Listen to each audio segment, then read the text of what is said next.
You're pointing to a situation of contradicting and inconsistent remarks in Robert F. Kennedy Jr.'s behavior about vaccines and Donald Trump. Here's the breakdown. Kennedy's long-held stance. He has been an ardent skeptic of vaccines for years, often labeling them as dangerous or even deadly. This has been crucial to his identification as an activist. Operation Warp Speed. This was Trump's initiative to rapidly manufacture and distribute COVID-19 vaccines. Kennedy had previously condemned this program because it represented exactly what he opposed: fast-tracked vaccines funded by government and pharmaceutical interests. The contradiction: despite his earlier attacks, Kennedy later lauded Operation Warp Speed. This causes friction because it directly contrasts with his earlier narrative that vaccines are harmful. Why it's inconsistent. He tries to balance devotion to Trump, whom he wants to openly support, with his anti-vaccine reputation. In doing so, he ends up giving contradictory signals.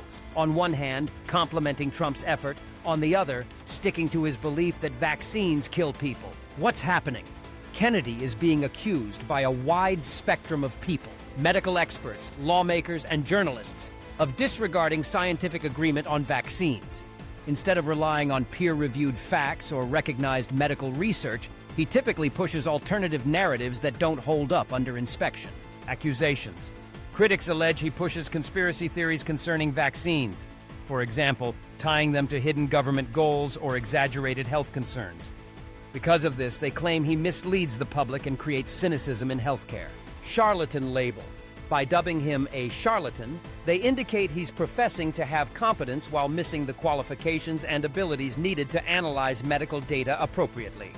In other words, he is perceived as someone who uses scientific terminology, but doesn't genuinely follow scientific processes. The primary issue: instead of engaging with verifiable scientific data, Kennedy selectively exploits or twists information to match his opinions. This behavior weakens trust in science and public health, especially when coming from someone with his family name and public prominence. What is being asserted is that Kennedy is acting to undermine the organizations that oversee public health, not only expressing anti-vaccine views. His method. He undercuts the scientific advancement that creates safer, more effective vaccines by attempting to reduce or stop vaccine research. He might try to sway decisions away from evidence-based research and toward ideology by appointing opponents of vaccines to CDC vaccine committees. Why this is important. To keep people safe from illness, public health systems depend on oversight, regulation, and research. If these protections are undermined or swayed by anti-scientific opinions, it may postpone or halt the creation of vital vaccinations, distribute false information on a formal basis, and make the populace more susceptible to epidemics. The main issue, according to critics, this is about actively changing public health policy in ways that could endanger millions of people, not merely about one man's views. What's happening? Not just scientists and health experts, but people from all political backgrounds are rejecting Kennedy's anti-vaccine statements. Bipartisan opposition. The text describes a unique instance in which both Democratic Senator Bernie Sanders and Republican Senator Bill Cassidy, who rarely agree on most matters, expressed worry and amazement at Kennedy's remarks. Why it's important. This demonstrates that Kennedy's opinions are politically isolated in addition to lacking scientific backing. It is a clue that his views are well beyond the mainstream when MPs from different parties band together to oppose him. The larger picture. Rather than earning support or legitimacy, Kennedy's testimony serves to strengthen the belief that his beliefs are destructive and excessive, uniting his detractors against him. The main caution. According to the text, Kennedy's influence poses a major risk to public health and goes beyond divisive viewpoints. Impact on vaccines. Kennedy may hinder access to life-saving vaccinations for individuals, particularly children, by disparaging vaccine research and disseminating false information. This could lead to the resurgence and spread of diseases that can be prevented, such as polio or measles. The analogy?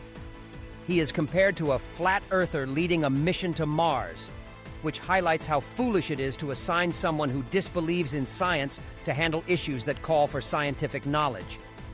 It implies that catastrophe is all but certain.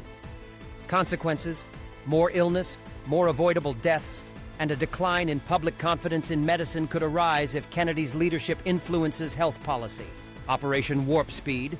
Kennedy was questioned by senators over his earlier assertions that COVID-19 vaccines were dangerous and deadly.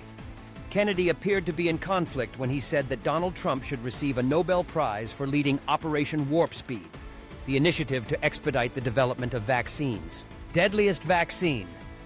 Kennedy's previous claim that the COVID-19 vaccine was the deadliest vaccine ever made was brought up head-on.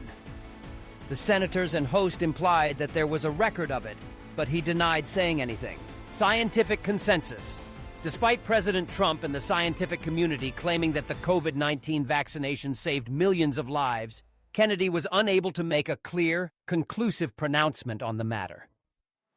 Senators pointed out that significant medical societies, including the American Medical Association, AMA, and the American Academy of Pediatrics, AAP, endorsed the safety and effectiveness of vaccines, whereas he identified a few individual physicians when asked to list the scientific organizations that share his beliefs. Kennedy allegedly canceled $500 million in research, including for mRNA technology, which is essential for future pandemic preparedness and may have uses for other illnesses, including cancer.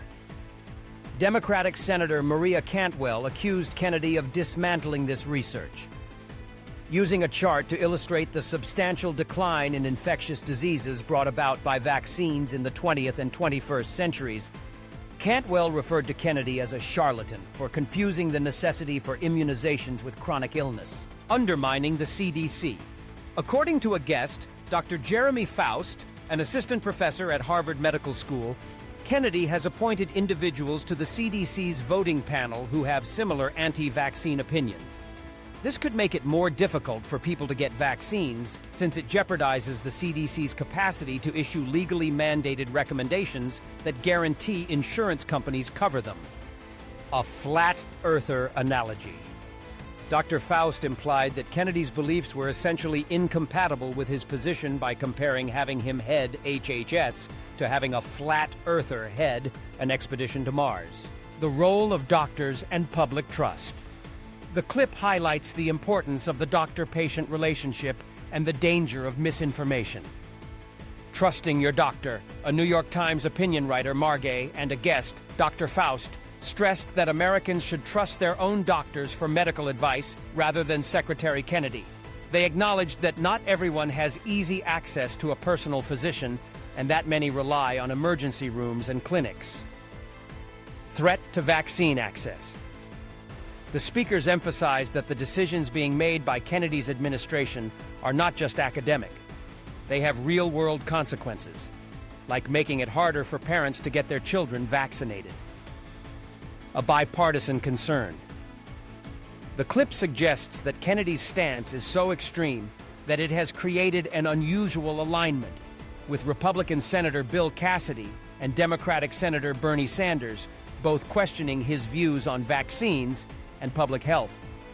Dr. Faust specifically calls on Senator Cassidy, as a fellow physician, to stop the bleed and take action to protect the country's vaccine infrastructure.